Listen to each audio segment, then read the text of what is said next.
नमस्कार दोस्तों, आप देख रहे हैं राजस्थान समाचार। राजस्थान में आज उड़ान योजना का शुभारंभ किया गया है। इन 3 वजहों से असुद्दीन ओवैसी लेना चाहते हैं राजस्थान में एंट्री। 4.5 लाख पेंशनरों को राहत है। दोस्तों, राजस्थान से ऐसी कई बड़ी अपडेट सामने आ रही है। आइए जान लेते हैं राजस्थान की पहली और सबसे बड़ी खबर। राजस्थान में आज उड़ान योजना का शुभारंभ किया गया है। राजस्थान में 10 से 45 वर्ष तक की 1 करोड़ 20 लाख महिलाओं और बालिकाओं को निःशुल्क स्टेशनरी नैपकिन का वितरण किया जाएगा। अशोक गहलोत सरकार की तीसरी वर्षगांठ पर प्रदेश को इस उड़ान योजना की सौगात मिली है। चलिए अगली अपडेट जान लेते हैं। इन 3 वजहों से असुद्दीन ओवैसी लेना चाहते हैं राजस्थान में एंट्री। असुद्दीन ओवैसी का पार्टी MIM अब यूपी के बाद अगले साल जनवरी में राजस्थान में लॉन्चिंग की तैयारी कर रही है। ओवैसी का प्लान 2023 में विधानसभा चुनाव में राजस्थान में तीसरी ताकत बनना है। उनका फोकस मुस्लिम वोटों पर है। राजस्थान में एंट्री से पहले ही ओवैसी राजस्थान की जमीन हकीकत खासकर राज्य के मुस्लिम वोटों पर टटोल रहे हैं। चलिए अगली अपडेट जान लेते हैं। 4.5 लाख पेंशनरों को राहत। राज्य सरकार ने अपने 4.5 लाख पेंशनरों को राहत देने के लिए बड़ा फैसला लिया है। अब कर्मचारियों के वेतन की तरह पेंशनर की पेंशन का वितरण भी बैंकों के जरिए नहीं बल्कि सीधे RBI के ई-कुबेर सॉफ्टवेयर से होगा। सरकार के सेवा नियमों में ये प्रावधान पहले से था,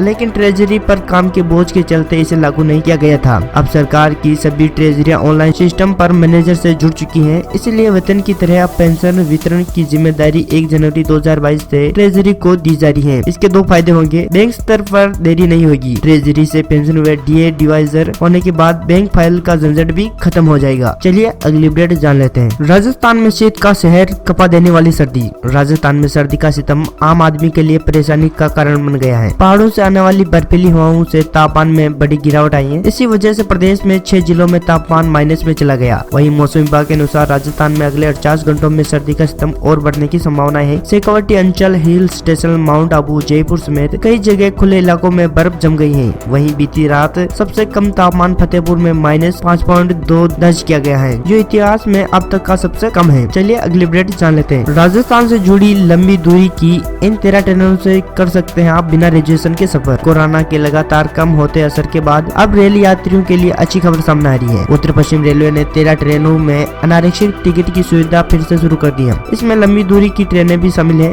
कोरोना काल में सभी ट्रेनों में रिजर्वेशन के जरिए ही यात्रा संभव थी। इससे सबसे ज्यादा परेशानी मजदूर लोगों को हो रही थी, क्योंकि वो अक्सर जनरल बग्गी में ही सफर करते हैं। मजदूर सबका रिजर्वेशन का खर्चा नहीं उठा सकते हैं। अब एक बार फिर से रेलवे सभी ट्रेनों में धीरे धीरे जनरल बग्गी की शुरुआत कर रहा है। इसी कड़ी में 13 और ट्रेनों में फिर से अनारक्षित टिकट पर यात्रा की जा सकती है। चलिए अगली अपडेट जान लेते हैं। मोबाइल की बैटरी फटी तो 2 बच्चों के हाथ पैर झुलसे। मोबाइल की बैटरी फटने से 2 बच्चे बुरी तरह से झुलस गए। इसी दौरान तेज धमाका हुआ। धमाका सुनकर परिजन बाहर आए तो देखा कि बच्चे दोनों रो रहे हैं। एक का मुंह पूरी तरह से झुलस गया, जबकि दूसरे का पैर और प्राइवेट पार्ट झुलस गया। अगर आपके भी छोटे बच्चे हैं तो उन्हें मोबाइल से दूर रखें। चलिए अगली अपडेट जान लेते हैं। 10वीं पास के लिए निकली बम्पर भर्ती। नौकरी तलाश कर रहे युवाओं के लिए अच्छी खबर है। भारतीय कृषि अनुसंधान संस्था के क्षेत्रीय कार्यालयों में कुल 641 तकनीशियल के पदों पर भर्तियां निकली हैं। इनकी ऑनलाइन आवेदन की प्रक्रिया शुरू हो गई है। अभ्यर्थी 10 जनवरी 2022 को रात 11 बजे तक आवेदन कर सकते हैं। अभ्यर्थी को इसी समय अवधि तक ऑनलाइन शुल्क भी जमा कराना होगा। वहीं 25 जनवरी से 5 फरवरी 2022 के दौरान परीक्षा होने की संभावना है। दोस्तों, ये थी राजस्थान की कुछ महत्वपूर्ण खबरें, और ऐसी ही खबरें जानने के लिए अभी करें उस लाल बटन को दबाकर राजस्थान समाचार को सब्सक्राइब। जैसे ही कोई न्यू खबर या न्यू अपडेट आई,